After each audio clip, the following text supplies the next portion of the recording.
चौपाल देखभाल सगळ्या ग्रामीण भाई बहना ने राम राम सा भाई बहना जी चौपाल में यहाँ पर रोजाना नवा नवा विषय ले रहता है करा और सावटी जानकारी हासिल करा उन्हीं प्रकार आज भी अपनी चौपाल में आप एक न्यारो निर्वळ एक नवादू विषय ले रहता है करसे और खासा मैं तो जानकारी हासिल करसे भाई बहना आप सगळं जानो कि अपने देश के मायने व्यवस्थाओं के अंतर्गत हर एक आदमी को अधिकार है। अपने शिक्षा को भी अधिकार है, स्वतंत्रता को अधिकार है, समानता को अधिकार है, तो उपभोक्ता का रूप के मायने भी अपनों कई अधिकार है। बा अधिकारों का संरक्षण भी होना चाहिए और बा अधिकारों को संरक्षण नहीं वे रही है तो आप कठे भी की शिकायत करा और आप कहीं कहीं जगह ध्यान जी आप व्यापार कर रही हैं कोई लेन देन कर रही हैं तो कठे कठे कहीं कहीं सावचेती रखा भी की आज आप जानकारी हासिल कर और आज का अपना विषय है उपभोक्ता का अधिकार और बाको संरक्षण जिसकी जानकारी लेकर अपने बीच पधारे है प्रमोद कुमार जी खंडेलवाल साहब जिनका एक अधिवक्ता है और आज आपने चौपाल स्टूडियो में उपभोक्ता के बारे में मगर संरक्षण के बारे में अधिकारा के बारे में जानकारी देवा पधारे है तो आप चौपाल स्टूडियो में घणो घणो स्वागत है सर। नमस्कार सर। खंडेलवाल साहब आज आप बात करते हैं उपभोक्ता का अधिकार और बाको संरक्षण तो सुन पहले तो आप बताओ कि उपभोक्ता आप कौन न कह सका। उपभोक्ता ऐसा है कि जो किसी वस्तु या सेवा का उपभोग और उपयोग करता है वो उपभोक्ता है। साधारण भाषा में हम ये कह सकते हैं कि कोई भी अगर व्यक्ति कहीं जाकर दुकान पे जाके सामान खरीद रहा है, पैसे दे रहा है या पैसे देने का वो वचन दे रहा है या वो आंशिक रूप से पैसे दे रहा है, वो जरूरी नहीं कि पूरा ही पैसा दे, थोड़ा बहुत भी पैसा दे सकता है, तो वह उपभोक्ता की श्रेणी में आता है। अच्छा, तो उपभोक्ता हर क्षेत्र के मायने है जी आपको किस्त पर कोई चीज़ ली है तो भी आप उपभोक्ता हाँ, पूरा मूल्य आप मूल्यवान दे और फिर वस्तु खरीदिए तो भी उपभोक्ता हाँ, और आप उधार में ली है और फिर भी 20 अपने साथ कुछ यहाँ लागे कि व्यवहार के मायने जो आपने बतार चीज़ दी भी में थोड़ी बहुत 20-19 है तो आप अपना अधिकारों की मांग कर सका। हाँ बिल्कुल सही बात है। कुल मिला के ऐसा है, पैसे देने का वचन होना चाहिए जी। अगर आपने कोई निःशुल्क की चीज़ ली है तो आप उपभोक्ता की श्रेणी में नहीं आएंगे। जैसे हम कोई वाहन क्रय करते हैं तो कई बार हमको ऐसा मतलब दिया जाता है कि आप अभी कोई पैसा जमा नहीं कराए और जो पैसा जमा कराएंगे आप वो हर किस्त में जमा करा सकते हैं। तो शुरू में हो सकता है हम कोई पैसा जमा नहीं कराए, नहीं अगली बार के लिए हम वचनबद्ध है, हमको हर मासिक रूप से पैसा जमा कराना है, तो उसके अंदर हम उपभोक्ता कहलाएंगे। बस कुल मिलाकर वो जो है मूल्य एक चुकावा को भी को एक को लिखित प्रमाण होना चाहिए आप उपभोक्ता हाँ। यस जी। जी आप फ्री का मैंने कोई सेवा ली है तो भी आप नहीं, वो उपभोक्ता नहीं कहलाएगा। जी बिल्कुल। और अब बात करना चाहिए उपभोक्ता का अधिकार कहीं कहीं है। उपभोक्ता का ऐसा अधिकार है, अभी जो नया अधिनियम आया है उपभोक्ता संरक्षण अधिनियम 2019 जो 20 जुलाई 2020 को लागू हुआ है, इसके अंतर्गत उपभोक्ता को जो अधिकार दिए गए वो बहुत व्यापक दिए गए हैं, जिसमें उपभोक्ता का सुनवाई का अधिकार है, चयन का अधिकार है, सुरक्षा का अधिकार है, उपभोक्ता शिक्षा का अधिकार है। तो इसमें उपभोक्ता को इतने अधिकार दिए गए जिससे उपभोक्ता पहले से बहुत अधिक सशक्त हो गया है। जी आप बताइए चयन को अधिकार, तो चयन को अधिकार कहीं है। चयन के अधिकार का मतलब है कि जैसे कोई ग्रामीण है या हमारा किसान भाई है, कोई खाद बीज लेने जाता है किसी दुकान पे, तो चयन का अधिकार ये है कि वह चयन करने के लिए स्वतंत्र है। उसकी दुकान पे जितने प्रकार के बीज है या खाद है या कोई अन्य सामग्री है तो उसमें से वो चयन कर सकता है। दुकान द्वारा तो थोपा नहीं जा सकता कि आप यही जो है बीज है या यही खाद हमसे ले, उसको चयन करने का अधिकार मिलता है। जी मान लो एक उपभोक्ता चयन तो कर लियो खाद को, आपको कोई बीज को है एक कोई भी चीज़ को मांस का चना है एक सरसों वो बीज ले लियो और वो आपका चयन कर लियो और फिर भी बायो तो वो बीज खराब निकल गो और फसल उगी नहीं तो भी तो बड़ो एक नुकसान लागो जब वो भी स्थिति में कहीं कदम उठावे। आपने बहुत अच्छी बात बोली है। एक्चुअल में ऐसा किसानों के साथ बहुत बार होता है और जब वो खेती ख़राब हो जाती है, फसल ख़राब हो जाती है तो उसके पास में कोई साक्ष्य भी नहीं रहता है कि वो उसके पास बीज हो या खाद हो। तो इसके लिए ऐसा है कि ऐसी स्थिति में मैं किसान भाइयों से इस बारे में बोलूँगा कि एक मुट्ठी कम से कम बीज की वो ज़रूर अपने पास रखे। यदि उनकी भविष्य में फसल ख़राब हो जाती है तो फसल ख़राब होने पर वह उपभोक्ता आयोग में अपनी शिकायत कर सकता है, लेकिन उसके लिए कोई ना कोई उसके पास में सैंपलिंग चाहिए। तो सैंपल के लिए अगर उसके पास में एक मुट्ठी बीज भी है तो लेबोरेटरी में भी जांच होने जाएगी तो उस पर वो किसान भाई है उसकी जीत अवश्य होगी। भाई बना बहुत जोरदार बात बताई वकील जी के जो वो आपने बीज है आप खेत में बीज रहे हाँ तो सबूत का तौर पर प्रमाण का रूप में आपने कम से कम एक मुट्ठी भी मत जरूर रखनी है। और साथ में आपने लिया जो वो बिल तो है, बिल के साथ आप वो बीज भी दे दियो तो निश्चित रूप से वो जो फैसला अपना पक्ष में सिर आपने जो खामिया जो हुई है आपने नुकसान हुए की भरपाई हो जैसी और आप एक बड़ा संकट सु एक बड़ा आर्थिक समस्या सु उभर सका। तो अब बहुत महत्वपूर्ण बात है कि बीमा क्यों ना क्यों आप साक्षी का रूप में मैंने जरूर रखा। एक साहब अधिकार का मैंने आप बताओ कि उपभोक्ता की शिक्षा है इसको भी अधिकार उपभोक्ता शिक्षा कहीं है। उपभोक्ता शिक्षा का मतलब यह है कि उपभोक्ता जब कोई वस्तु लेने किसी दुकानदार में जाता है तो उसके गुण अवगुण के बारे में वो बताए। जैसे कोई वस्तु लेने गया तो उसके बारे में बताए कि जैसे कोई कपड़ा लेने गया कि आप इसके ऊपर कोई गर्म इस्त्री है उसके द्वारा नहीं कर सकते हो या इसको आप घर में नहीं धो सकते हो। तो इस प्रकार की उसको बताना बहुत आवश्यक है जिससे कि वो जो वस्तु या सामान खरीद रहा है ना उसके प्रति वो सजग रहे। तो बहुत बढ़िया बात है जी हाँ। पहलो बताओ आप चयन को अधिकार बेकमैन आप ये कोनी कि व्यापारी जबरदस्ती थोप दी बा चीज़ आप लिया आप भी मैं 7-8 चीज़ें देखकर जिसकी आपने चीज़ पसंद आवे अपने अनुकूल है बा चीज़ लिया। दूसरी आप बताइए कि उपभोक्ता शिक्षा की वो आप चीज़ की खरीदा बेकर आप बताओ भाई आ चीज़ों से मैंने बचा रखनी है आ चीज़ों से नुकसान हो तो मैं कोई भी जिम्मेदार को नहीं है।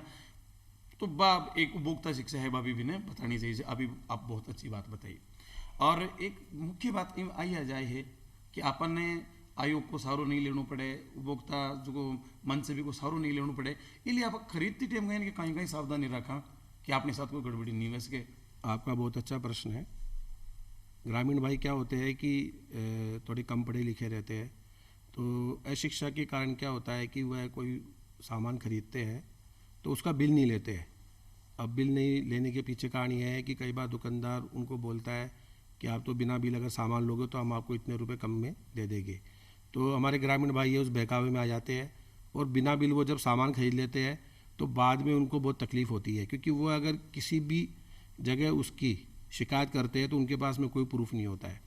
इसलिए मैं सभी ग्रामीण भाइयों से किसानों से महिलाओं से यही कहूँगा कि कोई भी अगर आप सामान खरीद रहे हैं तो उसका एक पक्का बिल अवश्य लें। पक्के बिल में ये ज़रूर है कि कुछ टैक्स लगते हैं लेकिन वो टैक्स हमारे जो सरकार है चाहे वो केंद्र सरकार है राज्य सरकार है उसके लिए लगते हैं और वो अंतपन्न हमारे ही काम आता है। इसलिए है कि पक्का बिल जरूर खरीदें जिससे कि हम कहीं पर अगर शिकायत करें तो उसको हम जरूर उसका हमारे को समाधान मिले। आप एक महत्वपूर्ण बात आप बताइए कि आप कोई भी चीज़ खरीद रही हैं तो भी को पक्को बिल अपन लेना चाहिए चाहे वैसे के भी कमाए 1-2 रुपये अपना टैक्स को जरूरी है तो वो दो क्योंकि वो अपना देश का विकास में ही खर्च हो सी वो अपने लिए खर्च हो रही है तो पक्को बिल जरूर लेना चाहिए। लेकिन पक्को बिल आप भी कहना लेबो चारी यहाँ रागलो देवो नहीं जद पक्का बिल तो ऐसा है उपभोक्ता का ये भी एक अधिकार है कि उसको बिल मिलना चाहिए और बिल भी पक्का बिल मिले। अगर उसको पक्का बिल नहीं मिलता है या उसको बिल देने से दुकानदार मना कर देता है तो उसके लिए भी हम उपभोक्ता आयोग में जा सकते हैं और हम चाहे तो जो हमारे पास ही जो पुलिस स्टेशन है हम वहाँ उसकी शिकायत भी कर सकते हैं। और पक्के बिल के साथ साथ अगर कोई दुकानदार हमको ऐसा लगता है कि नकली माल बेच रहा है तो हम उसकी शिकायत भी उपभोक्ता में भी कर सकते हैं और हमारे जो पास ही थाना है हम उसमें भी कर सकते हैं। अच्छा बहुत अच्छी बात बताई आप कि थाना कमाई भी कर सको और आपने विभाग कमाई भी कर सका। लेकिन एक बात ये भी आवे कि आप बार जब बिल बताएगा वो बिल लो वो आपने नहीं बहुत अच्छा सबूत है। अगर भाई तब कोई बिल गलती नहीं ले पाए हो या जानबूझ 1-2 रुपये का लालच में नहीं लियो तो 5 दिन कहीं कहीं नुकसान हो सके। अब सबसे बड़ा तो नुकसान उसको आर्थिक है, पूरी फसल खराब हो जाएगी। क्योंकि ये भी एक सोचने का विषय है कि अगर कोई दुकानदार बिल नहीं देता है तो कहीं ना कहीं वो जो माल बेच रहा है उसमें कोई ना कोई कमी है और जो सच्चा दुकानदार होगा वो कभी भी बिना बिल माल नहीं बेचेगा। अगर बिल नहीं ले रहा है तो उपभोक्ता में तो वो जा सकता है लेकिन उसके पास में साक्ष्य के अभाव में उसको हो सकता है वहाँ आयोग में हार का सामना करना पड़े। अब आपने बताया कि जो नई बिल आयो है 2019 वालों एक 1986 को हो तो एक मैंने बहुत ज़्यादा अधिकार दिया तो ये जो पहली वालों जो हो भी कि मैंने अब 12 वाला कहीं अंतर है दोनों। अभी जो अधिनियम आया है उपभोक्ता संरक्षण अधिनियम 2019 जो कि मैं आपको पहले भी बता चुका 20 जुलाई 2020 से लागू हुआ है पूरे भारतवर्ष में। सबसे पहले तो पहला वाला जो अधिनियम था 1986 वाला वह जम्मू कश्मीर को छोड़कर संपूर्ण भारत में लागू था और अब वाला जो अधिनियम है वो पूरे भारतवर्ष में लागू है। सबसे बड़ी तो बात यह है। दूसरी बात यह है कि पहले जो जिला आयोग पर हम किसी प्रकार की शिकायत करते थे, उस समय 20 लाख तक के मामले हैं उनकी सुनवाई होती थी जिला आयोग पर, लेकिन अब इसको 20 लाख से बढ़ाकर इसको 1 करोड़ कर दिया गया है। और राज्य जो आयोग है वहाँ पर सुनवाई के लिए 20 लाख से 1 करोड़ का होता था, और अब जो नया अधिनियम आया है उसमें राज्य आयोग में जो सुनवाई है वो 10 करोड़ तक के मामले कर दिए गए हैं। यानी कि पहली જ્યાં કરોડા को मामलो होतो तो वो जिला आयोग पर नहीं कर वो भी नहीं राज्य आयोग में करना पड़ा। हाँ, राज्य आयोग या राष्ट्रीय आयोग में जाते थे तो उससे राज्य और राष्ट्रीय आयोग पर जो शिकायत की जो संख्या होती थी वो बहुत बढ़ जाती थी, उससे उनकी बहुत समस्याओं का सामना करना पड़ता था। तो इस समस्याओं के लिए इन्होंने जिला और राष्ट्र और राज्य स्तर पर अलग अलग है वो एक सूची बना दी गई है, जिससे जो अधिभार है राष्ट्र और राज्य पे वो कम होने लग गया है। 1 करोड़ तक आलो तो जिला में, 10 करोड़ तक आलो जो राज्य आयोग में, हाँ, और 10 करोड़ 10 करोड़ से अधिक होता है तो वो राष्ट्रीय आयोग में उसकी शिकायत कर सकता है। उसके लिए उसको जिला या राज्य में जाने की जरूरत नहीं है, वो सीधा राष्ट्रीय आयोग में शिकायत कर सकता है।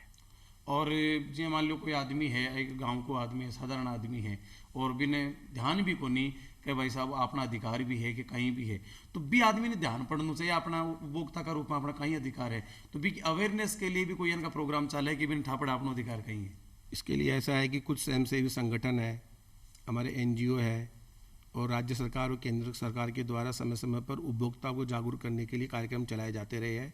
दृश्य और श्रव्य माध्यम के द्वारा भी उपभोक्ताओं में जागरूकता फैलाई जा रही है। इलेक्ट्रॉनिक मीडिया, प्रिंट मीडिया, इनके द्वारा भी उपभोक्ताओं में जागरूकता फैलाई जा रही है। और कुछ समय पहले ग्राहक जागो की भी एक मुहिम चलाई गई थी, जिससे भी उपभोक्ता है उनको अपने अधिकारों के बारे में पता लगा था।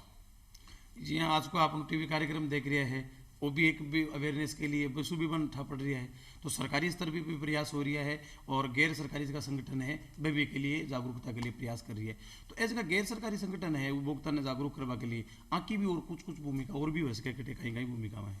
उसके लिए ये भूमिका है कि कई ऐसे संगठन हैं जो उपभोक्ताओं के लिए निःशुल्क रूप से आयोग में पैरवी करते हैं। उनका एक पैनल होता है, अधिवक्ताओं का एक समूह होता है, और वहाँ यदि कोई उपभोक्ता जाता है और उनको लगता है कि वास्तव में इस उपभोक्ता के साथ में कुछ गलत हुआ है तो वह उसकी निःशुल्क पैरवी करते हैं। तो भी अगर आप कुछ जी आप बताए जिला आयोग है, राज्य आयोग है, केंद्र आयोग है, अगर मैंने कोई फीस लगेगी इसमें? ऐसा है, आपने बहुत अच्छा प्रश्न पूछा। अभी जो उपभोक्ता संरक्षण अधिनियम 2019 आया है, इसमें 5 लाख तक के जो मामले होते हैं, जो कि हमको पता है वो जिला स्तर पे ही जाते हैं, उनकी जो फीस है वो शून्य है। शून्य का मतलब कि कोई फीस नहीं देनी उनको। और 5 लाख तक की जो राशि है मैं समझता हूँ बहुत होती है किसान भाइयों के लिए। अगर कोई ऐसी समस्या उत्पन्न होती है तो वह जिला आयोग में जा सकते हैं और वहाँ उनके लिए उनको कोई शुल्क नहीं देना है, इसलिए इससे इसको दूर रखा गया है। कहने को मतलब कोई भी आपको गाँव रहने को भाई है, कोई किसान है, पशुपालक है, कोई भी यानी कि यही बात, तो शिकायत करने से पहले जिला आयोग के मायने करे।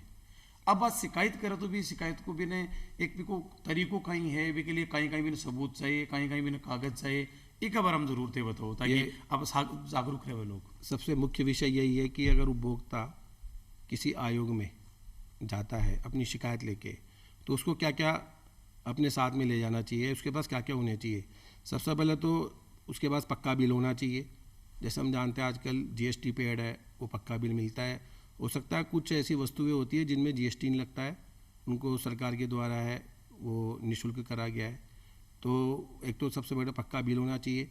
आपने जो उसका भुगतान करा है, जो भी आपने सामान खरीदा है, उसका भुगतान किस माध्यम से किया है, आपने कैश दिया है या चेक के माध्यम से दिया है या ऑनलाइन पेमेंट करा है। क्योंकि हम देखते हैं कि कई बार दुकानदार होते हैं आजकल उनके पास में ऑनलाइन की फैसिलिटी होती है। गांव में भी कुछ हद तक है, ऐसी बात नहीं है। तो हमको वो पूरे साक्ष्य रखने चाहिए कि हमने जो पेमेंट ऑनलाइन करा है वो किस माध्यम से करा है, ऐप के द्वारा करा है या अपने अकाउंट के द्वारा क्या है, उसके भी सभी साक्ष्य होने चाहिए। पक्का बिल होना चाहिए। बिल अगर कंप्यूटर जनरेटेड है तो कोई दिक्कत वाली बात नहीं, उस पर किसी सिग्नेचर की ज़रूरत नहीं है। अगर वो हाथ से बिल दे रहा है तो उसके उस पर सिग्नेचर होने चाहिए। जो भी किसान भाई किसी भी सामान को खरीदने जाता है तो वो अपने नाम से बिल ले। ये सभी चीज़ें ज़रूरी है एक आयोग में शिकायत करने के लिए। आप बहुत बढ़िया बात बताई खंडेलवाल जी कि एक तो जो पक्को बिल अपन कंप्यूटर से दे रही है तो बी का मैंने अपन और कोई आवश्यकता को नहीं की कि वो एक बहुत अच्छी अगले फर्म को भी नाम लिखेड़ो है, लेकिन आपका हाथ सु लिख कर दे तो भाई बहन अब बात महत्वपूर्ण है, जो हाथ सु लिखकर जो बिल दे रही है पेपर पे का साइन भी करवावा भी फर्म का की मोहर है सील है वह भी लगवावा, यदि वो अपन पक्को बिल मान्यो जा सके वो सबूत के रूप में पेश आप अभी कर सकें। साथ में एक और बताइए वकील जी को चीज़ खरीदी है तो भी थोड़ी बहुत मात्रा भी आप अपने घर रखा ताकि सबूत का रूप में आप पेश कर सकें साहब इस चीज़ की वजह से आपने वो नुकसान उठाना पड़े है। अच्छा वह चीज़ आप रख ली, अभी को की प्रकार से आप अभी की अपील करा ठीक करा। ऐसा है कि जैसे 1 करोड़ तक के जो मामले होते हैं वे जिला आयोग में जा सकते हैं। अगर उसमें पक्ष और विपक्ष दो होते हैं, जैसे किसान भाई है वो पक्ष में कहलाएंगे, अगर वह आगे कोई अपील करना चाहता है तो अपील करने के लिए उसको राज्य आयोग में जाना पड़ेगा, और राज्य आयोग से अगर अपील करनी है तो राष्ट्रीय आयोग में जाना पड़ेगा, और राष्ट्रीय आयोग से जो आदेश होते हैं यदि उससे कोई पक्ष संतुष्ट नहीं है तो उसके लिए उसको सुप्रीम कोर्ट में जाना पड़ेगा। अब इसमें खास बात यह है कि जैसे हम साधारणतः सोचते हैं कि कौन कोर्टों में जाएगा, कौन धक्के खाएगा, खासतौर से ग्रामीण परिवेश वाले, उनको कोर्ट भी बहुत दूर आना पड़ता है, संसाधनों की कमी होती है। तो मैं आपको बताना चाहता हूँ कि जो उपभोक्ता आयोग है उनके पास में सिविल के साथ साथ में दांडिक शक्ति भी है। दांडी का मतलब है कि यदि उसमें विपक्षी पार्टी हार जाती है तो उसको जुर्माना तो देना ही पड़ेगा, साथ साथ में हो सकता है उसको कारावास का भी प्रावधान हो। तो इसलिए जो उपभोक्ता आयोग है, जिला है, राज्य है, राष्ट्रीय है, उनको मजिस्ट्रेट, फर्स्ट क्लास मजिस्ट्रेट के पावर दिए गए हैं। तो फर्स्ट क्लास मजिस्ट्रेट के पावर से ये होता है कि उनको सिविल भी शक्ति दी गई है, और यदि कोई किसी प्रकार की कोई हम सामान खरीदते हैं, किसान भाई सामान खरीदते हैं, और यदि उस सामान खरीदने के बाद में उसको कोई नुकसान होता है तो नुकसान के प्रतिकर रूप में भी हम उसकी भरपाई है वो विपक्षी पार्टी से मांग सकते हैं। तो ऐसा है कि इसके अंदर जब दांडिक शक्ति दी गई है तो उसके डर से विपक्षी पार्टी है वो समझौता करने के लिए कई बार तैयार भी हो जाती है, और इसमें इतने समय नहीं लगता है जितना कि हम और जो फौजदारी और जो सिविल मामले होते हैं उतना समय नहीं लगता है। यानी कि हैज की शुरुआती स्तर पर है वह तो निःशुल्क है, और आगे भी जिसकी फीस है नाममात्र की सी है, तो अपना अधिकारों के प्रति अपन जागरूक रहता है, यहाँ अपना अधिकारों को अपन पूरा वो करना चाहिए। एक मैं ये पूछ रही हूँ कि जी आप अपील करनी है, शिकायत करनी है, भाई अठे आपने साथ थोड़ी 20-19 बात हुई तो वो भी के लिए एप्लीकेशन लिखे, कोई वकील ने माध्यम बनावे, ऑनलाइन करे, वो एक तरीका और बता दो आप। आजकल ऐसा है इलेक्ट्रॉनिक माध्यम से भी शिकायतें होने लग गई है, लेकिन चूंकि ग्रामीण परिवेश है, हो सकता है उनको इलेक्ट्रॉनिक माध्यम का इतना ज्ञान नहीं हो, तो वो साधारण जैसे अपने वकील के माध्यम से अगर वो खुद शिक्षित है, इतना समझते हैं, तो वो खुद भी अपील भी कर सकते हैं और आयोग में शिकायत भी कर सकते हैं। इसमें ऐसा आवश्यक नहीं है या अनिवार्य नहीं है कि आपको एक अधिवक्ता का ही सहारा लेना है, बिना अधिवक्ता भी आप अपनी कार्रवाई आगे कर सकते हैं। कई चीज़ें हैं कि इसका किसान खुद भी बेचे, जहाँ अपनी फसल बेची, आपने प्याज उगा प्याज बेचा, आपने जहाँ बागवानी की सब्जियाँ की ये चीज़ें बेचा, तो बी टाइम का भी किसान ने कहीं कहीं जागरूक रहना चाहिए। अगर कोई किसान अपना सामान बेच रहा है ना, तो सबसे पहले तो वो वहाँ उपभोक्ता है ही नहीं है, जहाँ वो खरीद रहा है वहाँ उपभोक्ता कहलाएगा। दूसरी बात यह है कि जो भी किसान भाई है अगर कोई ऐसी चीज़ ला के खुद दोबारा बेच रहा है तो वहाँ भी वो उपभोक्ता नहीं कहलाएगा। उपभोक्ता वही कहलाएगा जो किसी भी सामान को अगर वो बेच रहा है तो अपने जीवकोपार्जन के साधन के लिए बेच रहा है, मतलब उससे वो कमाई कर रहा है, तो वहाँ उपभोक्ता कहलाएगा। यदि वो रीसेल कर रहा है, कोई वस्तु ला के दोबारा बेच रहा है, तो वहाँ उपभोक्ता नहीं कहलाएगा। वो अपने कॉमर्शियल यूज में ले रहा है, कोई व्यवसायिक या वाणिज्यिक यूज में ले रहा है, तो वहाँ पर भी वो उपभोक्ता नहीं कहलाएगा। जी बिल्कुल, अच्छी बात बताई। आजकल आपने देखा कि ऑनलाइन खरीदारी भी हो रही है, आप मोबाइल का माध्यम से आप अप्लाई कर दी और चीज़ आपने कना आएगी, तो बीच का अपने साथ कोई गड़बड़ी नहीं हुए, और तो भी स्थिति में आपको जो आयोग है वो कहीं व्यवस्था कर रखी है। ऐसा है कि जैसा कि ये अभी जो नियम आया है अधिनियम 2019 वाला, पहले वाले में तो क्या था कि ई कॉमर्स को रखा नहीं गया था, इसमें जो ई कॉमर्स को वो भी जोड़ दिया गया है, क्योंकि जो ऑनलाइन प्लेटफार्म्स होते हैं, कई जो ऑनलाइन वेबसाइट पर या ऐप के माध्यम से अपने सामान का विक्रय करती है, तो सबसे बड़ी परेशानी होती थी कि वो उपभोक्ता के दायरे में नहीं आती थी, या वो उस अधिनियम से बाहर निकल जाती थी, उनको कोई ना कोई रास्ता मिल जाता था। जैसे कोई किसान भाई है अपने ज़िले या राज्य से बाहर कोई खेती का उपकरण है या कोई सामान लेके आया या खाद बीज लेके आया, तो पहले क्या होता था कि जहाँ से वो है सामान लेके आ रहा है, यानी कि जो विक्रेता है उसके स्थान पे ही वह शिकायत दर्ज करा सकता था। लेकिन अब इस अधिनियम में ये हो गया है कि यदि वो किसान भाई अपने घर आ गया है या गृह जिले आ गया है तो अपने गृह जिले से भी वो है उसकी शिकायत है अपने स्थानीय जिले में या आयोग में वो कर सकता है। ये इतना बड़ा फ़ायदा दिया है उपभोक्ताओं को जितना पहले कभी किसी ने नहीं दिया था, क्योंकि बाहर के दुकानदार ये सोचता था कि मेरे पास तो ये शिकायत कर नहीं सकता, यहाँ के इसको शिकायत करनी पड़ेगी तो आने जाने में श्रम लगेगा, समय लगेगा। लेकिन अब ऐसा नहीं है, वो अपने गृह जिले से भी शिकायत कर सकता है। एक आप कोई चीज़ खरीद ली, आप कोई कृषि को उपकरण खरीद लियो और भी मापान लाग रही हो क्या थोड़ी बहुत है कि मैंने, तो आप भी की शिकायत कताक दिन तक कर सका के बाद में? कोई भी जो सामान है उसको खरीदने के बाद जब उसमें सेवा दोष उत्पन्न होता है तो सेवा दोष उत्पन्न होने से 2 साल की अवधि के अंदर अंदर अपन आयोग में उसकी शिकायत कर सकते हैं, चाहे वह जिला आयोग हो, चाहे वो राज्य हो, चाहे राष्ट्रीय हो। सब जगह 2 साल का नियम है, 2 साल के अंदर अंदर उसकी शिकायत करना अनिवार्य है। 2 साल के भीतर आप कर सकें तो 2 साल तक आपनो बिके पर पूरा अधिकार है कि वो चीज़ लीजिए कि हम अपने एक आप कोई चीज़ खरीदना तो दुकानदार 2 चीज़ बताओ साहब, गारंटी और वारंटी। तो गारंटी और वारंटी कहीं इनमें समझो कई बार कहीं कि एक चीज़ का नाम सो दूसरी चीज़ समझा भी थोड़ी गड़बड़ी हो सके, आप बताओ। आप ऐसा है, चाहे ग्रामीण हो या शहरी हो, कई बार तो गारंटी और वारंटी में वो भी भ्रमित हो जाते हैं।